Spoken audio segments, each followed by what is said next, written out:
Okay, good afternoon. Sorry for the delay. Welcome to the noon briefing. It's good to see you all in person. The last time I was here, or last time I was briefing you, it was from my apartment, so this is an infinitely better view. And for those of you who I have not had the pleasure of meeting in person, my name is Kaneko, and I'm with the Spokesperson's office. It's good to see you again. Following this briefing, we will be joined virtually by the President of the Economic and Social Council, Mr. Munir Akram. He will brief on the high-level political forum on sustainable development, which will take place from the 6th to the 15th of July. The Secretary General today was in Valencia in Spain, where he toured the UN Information and Communications Technology Facility. The Secretary General was there to mark the 10th anniversary of the base, which delivers technology services and solutions for the UN and its partners. Just to let you know, the UN base operates, maintains, and supports 197 centrally hosted applications for approximately 65,000 users. It operates in 3 different satellites and delivers a bandwidth of information to peacekeeping and special political missions. The center is also an environmentally friendly facility. It has 700 solar panels, infrastructure that reduces cooling needs in the summer and heating requirements in the winter, and a rainwater harvesting tank for landscape irrigation, among other features. After the tour at a press encounter, the Secretary General thanked Spain for its support and for the expansion plans for the facility. We've shared those remarks with you. And a few moments ago, he met with students at the Center for Arts and Science. The Secretary General had a frank discussion with the students about the global challenges we face today. He thanked them for their commitment to calling for more climate ambition. He encouraged them to keep up the pressure and also focus on the needs relating to finance, adaptation, and resilience in the run-up to COP26 to ensure that these concerns are high on the political agenda. He is currently on a train heading to Madrid. Turning to Ethiopia, our humanitarian colleagues say that the situation in Tigray remains volatile and unpredictable. Major towns, including Mekelle, Adigrat, Adwa, Axum, and Shire remain calm, but there are unconfirmed reports of clashes in the southern and northwestern zones. Electricity and telecommunications are still cut off throughout the region. There are no flights or road transportation in or out of the region. Despite this, our humanitarian partners continue to operate in line with humanitarian principles. For example, yesterday, the UN Migration Agency delivered fuel to operate water pumps, as well as firewood for cooking in a few displacement sites in the Mekelle area, benefiting several thousand people. Partners are continuing to bring water into Shire and displacement sites in Mekelle. An international NGO partner continues to provide medical services in Samre town in the southeastern zone. We, along with our partners, are assessing access along main roads to several areas to resume aid delivery. Our colleagues say it is urgent to get additional staff and supplies into Tigray to restore electricity and telecommunications and ensure that cash and fuel are available throughout the region for the continuity of humanitarian operations.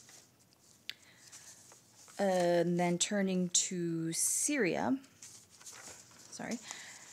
We are concerned about reports of another disruption of the water supply in Syria, from Aluk water station to El Haskake, which shut down on June 23rd. This is the 24th such disruption recorded by our humanitarian colleagues since November of 2019.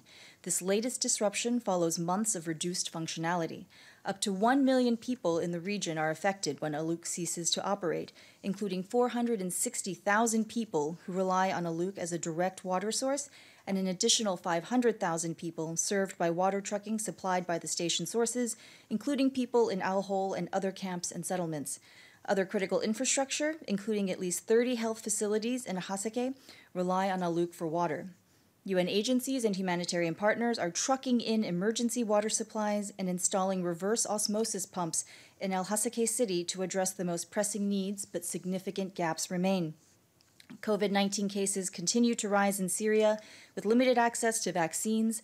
Access to adequate clean water and sanitation remains a vital first line of defense for communities to further stem transmission of the pandemic and to also ward off other health risks, such as outbreaks of waterborne and water-related diseases. With no other current viable solution to Aluk, it is imperative that the station resumes its water supply to the area. We urge the parties to ensure the safe and rapid access of technical teams to Aluk and its related infrastructure. We call on all parties to find a sustainable solution to ensure the continued operation of the water station. And on Myanmar, our colleagues in the UN country team today said they are alarmed that the death toll for women has increased between May and June. In many cases, our team on the ground said the women were not directly targeted, but rather they were victims caught in the crossfire of shootings and other violent attacks. An estimated 177,500 people have been displaced in the southeastern parts of Myanmar due to violence, armed clashes, and insecurity since the military takeover of the government on February 1st, and that's according to the UN Human Rights Office.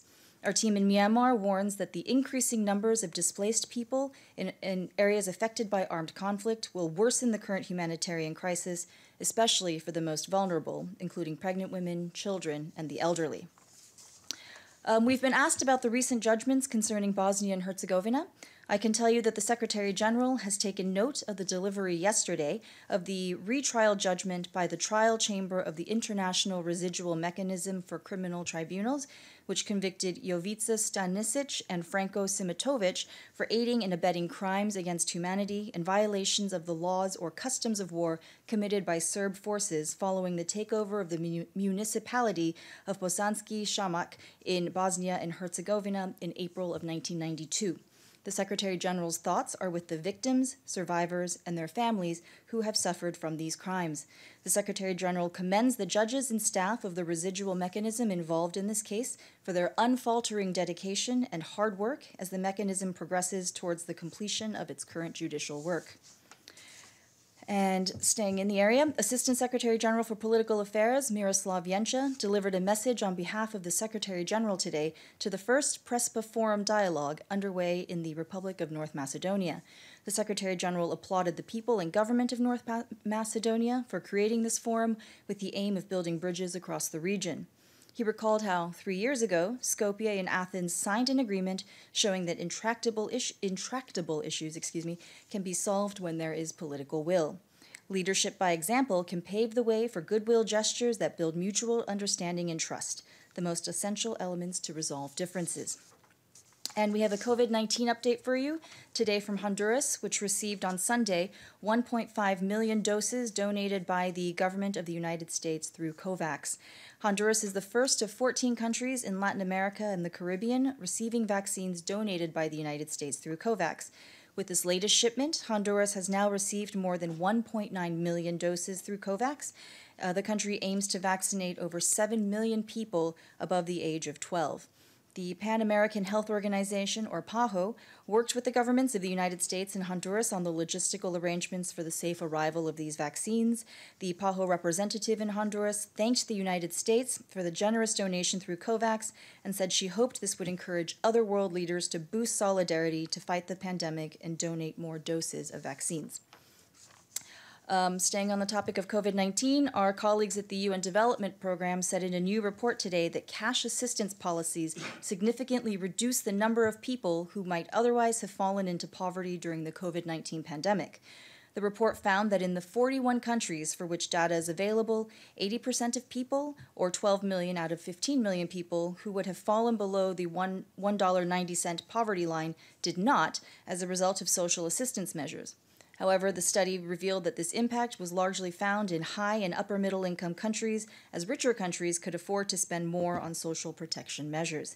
For low middle income countries, social assistance spending was not sufficient to prevent an increase in the number of poor people, and in low income countries, it could not prevent income losses at all. And to our daily quiz. Which South American bilingual country has Guarani and Spanish as its two languages? This member state has just paid its dues in full to the United Nations. Do we have any guesses? Sorry? Close. Very good. Who said that? Excellent. This meeting is being recorded. And this meeting is being recorded. Paraguay. 1 second.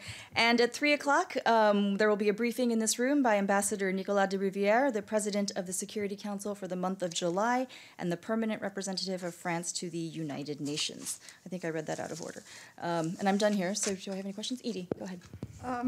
Thank you very much, Sherry. A question first about Tigray. The International Rescue Committee says a key bridge over the Tigray River was destroyed, which is blocking the delivery of critical aid to a large part of Tigray. Does the UN know about this, and is the UN doing anything to try and put up a temporary bridge? And then I have one other follow-up. Sure. On the bridge, we've seen the reports. We don't have any firsthand information, but we will check with our humanitarian colleagues and see what we can find out. Thank you. Secondly, on Myanmar, when you were talking about the death toll for women, are there numbers, and how do the numbers compare to men? And you said that it appeared that a lot of them were caught in crossfire. They were not targeted. Can we get some more details? Sure. So, these are reports that our human rights colleagues are collecting on the ground. We don't necessarily have firsthand eyewitness accounts, so I don't have exact numbers for you. We can check for you on that. But the latest figures I think we have were 883 people have been killed as of earlier this week. So we don't have a breakdown of men versus women, but the trend seems to be going upwards for women. James. Follow up on the bridge, which I know you're still trying to check the information of its destruction, but this is a bridge over one of the 4 main routes into Tigray, and some of those routes are already impassable. How worried is the UN, if these reports are true, about the impact on humanitarian delivery into Tigray? As you know, we've been saying for quite some time now, we've been sounding the alarm on the impact of the clashes, and that's worsening an already terrible humanitarian situation in Tigray. We're trying to get our people in. We're trying to get other agencies in to help the people. And if the reports are confirmed of this bridge being severely damaged, that would be yet another setback to our efforts to help the people of the region. Toby. Thanks, Harry. Nice to see you. First question is on the humanitarian situation in North Korea. Do we have any more contact between your office and or just any more information on the humanitarian situation there? The short answer is no, but we have been in close contact with the relevant authorities in the DPRK. As you know, the humanitarian work in the country is a critical lifeline for millions of people who are in a protracted humanitarian situation, which has only been further compounded by the COVID-19 pandemic. We do hope that the conditions will allow for the UN and our humanitarian partners to continue our programs, and it is crucial that international staff can return to the DPRK as soon as possible, as well as supplies being able to come in, and that staff can access sites and projects that have been stalled since last year due to the pandemic. Any other questions? All right, let's see if there are questions in the chat. We have one here. Oh, sorry, Evelyn, please go ahead. Sorry, Evelyn Leopold. Is it possible in the future, when vaccines are distributed and the UN announces them, to say which vaccines there are? Yes, we can do that. Just so you know, today for Honduras, it was the Moderna vaccine. Right. Yes. Because not all vaccines are equal. Yes. Okay, thank you. No problem. I see that Doyen from Reuters has a question. Are you there? Yes. Yes, can you hear me? I can hear you. Perfect. Does the Secretary General have a reaction on the 2,300 detainees released in Myanmar yesterday, many of whom were charged with incitement for taking part in protests? Yes, we are aware of these reports, and we reiterate our call for the immediate release of all of those who are arbitrarily detained, and that includes President U Win Mint and State Councillor Daw Aung San Suu Kyi. And this has also been highlighted by the Security Council, as you know. And we remain deeply concerned at the continuation of violence and intimidation, including arbitrary arrests by the security forces. And let's see, Abdel Hamid has a question? Yes, I do. Thank you for the briefing. Today at the UN, There was an important international conference on Jerusalem. Madame Rosemary DiCarlo delivered an important message on behalf of the Secretary General. The activity has not been mentioned yesterday in the noon briefing, nor it was mentioned today in your briefing. You didn't quote Rosemary DiCarlo the way you just quoted another statement delivered on behalf of the Secretary General. Why this activity has been ignored by the spokesman office? Probably a glaring omission on our part that has no bearing on these the substance or the content of the meeting. This is a UN committee. It's not like an NGO, so you say it. It's not. It's the United Nations Committee on the exercise of the Palestinian people of their inalienable rights. So it's the UN committee. Yes. It's scheduled for some time. It's an important message. It's an important activity where so many speakers spoke today in the activity. Yet it has been ignored, including this speech by Rosemary DiCarlo. We hear your message. Thank you, Abdel Hamid. And let's see, Iftikhar has a question.